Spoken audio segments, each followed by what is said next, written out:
another beautiful day. That's right, to read a story. Today's read is called Ananse's Feast, and it's an Ashanti tale all the way from the country of Ghana in Africa. This story is an old one retold by Tololwa Molel and illustrated by Andrew Glass. Let's get into this read. The earth was hot and barren, and no one had much to eat, except Ananse the spider. Before the drought, clever Ananse had stored away food from his farm, and now he decided to treat himself to a feast.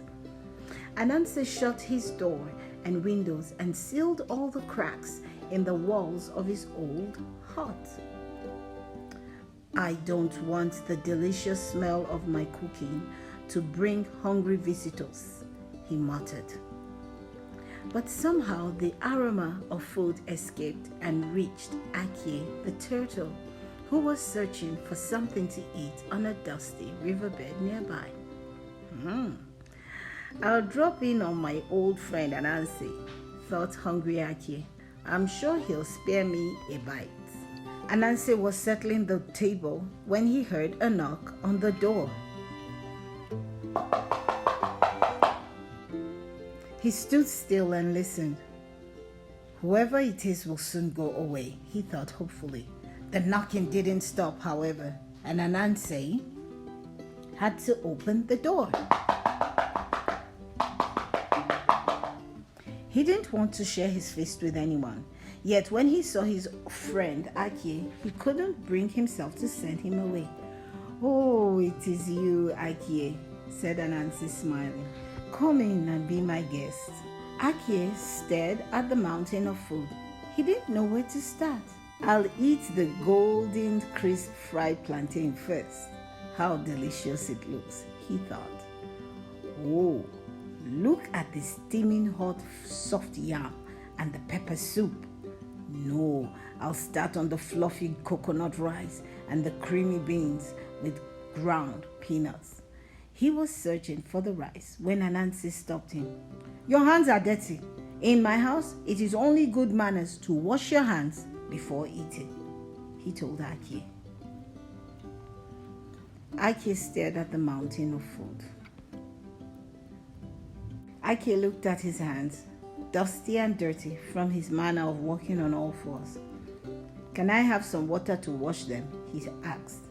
"I'm sorry, I've used up all the water. You must go and wash your hands at the river," replied Ananse. The river was dry except for a few puddles. Ake washed his hands thoroughly in one of them, and back he crawled. "Ake kiedie, Ake kiedie, oyeye, oyeye," as he thought of the fluffy coconut rice and the creamy beans with groundnut peanuts. But greedy Ananse had eaten up the rice and beans. "No matter, I'll have the steaming hot soft yam and the pepper," thought Ake to himself. "Look, your hands, you didn't wash them," Ananse said with a frown. Ake looked at his dirty hands and shook his head. "Strange, I did wash them. Well, I'll go and wash them again." At the river, Ake rubbed, scrubbed, rinsed and wiped hands. Then up the river bank he clambered.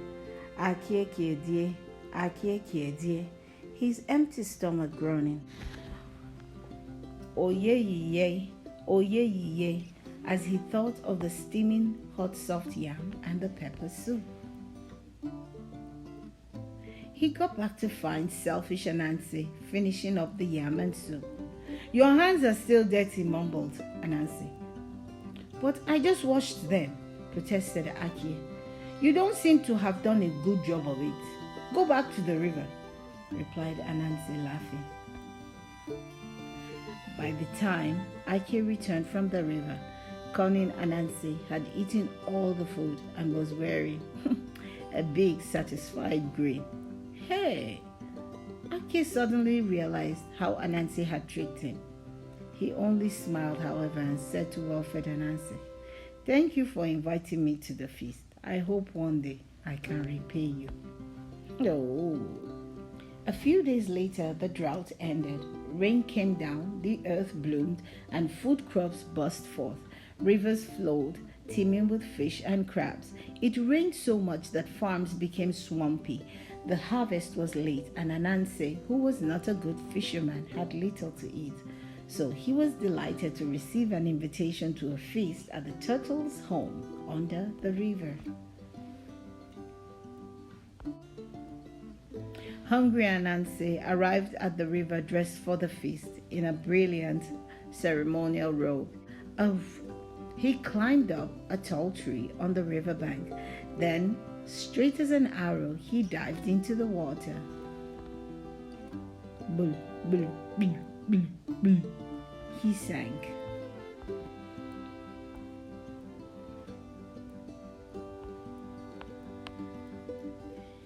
He was too light to stay underwater. Though, and he rose, floating back to the surface. He climbed higher on the tree and dived again. He sank.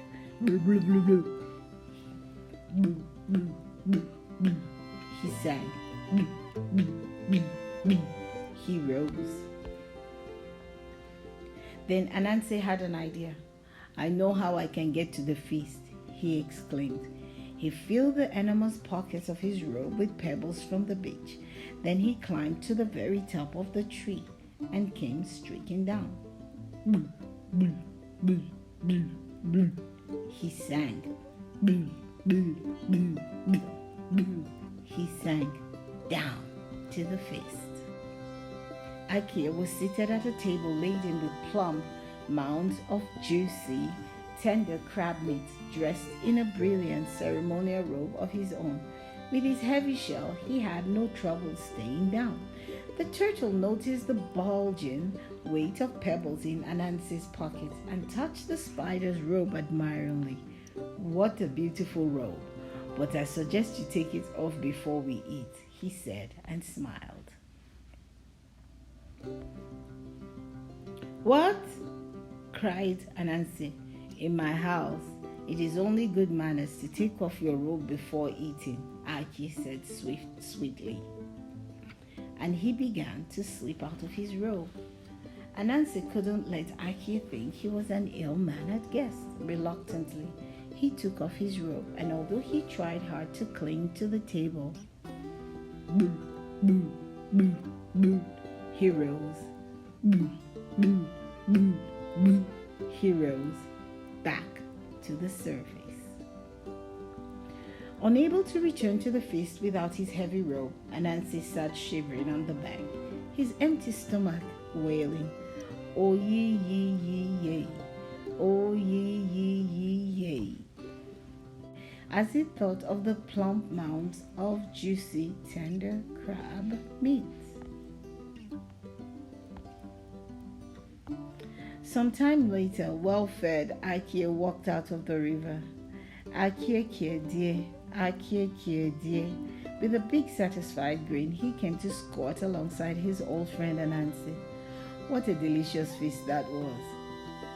"Thank you so much for coming. The meal would not have been the same without you. Let's make sure we have another feast together," said Akie, rubbing his full belly with pleasure. Well, that was an interesting read, my friends. What do you think about that story, Ananse's Feast? Well, when you have somebody come to your feast, make sure you give them enough to eat and to drink. Thank you for spending this time reading with me. I do so appreciate you. Until the next time, my friends. Who's amazing? That's right. You are amazing.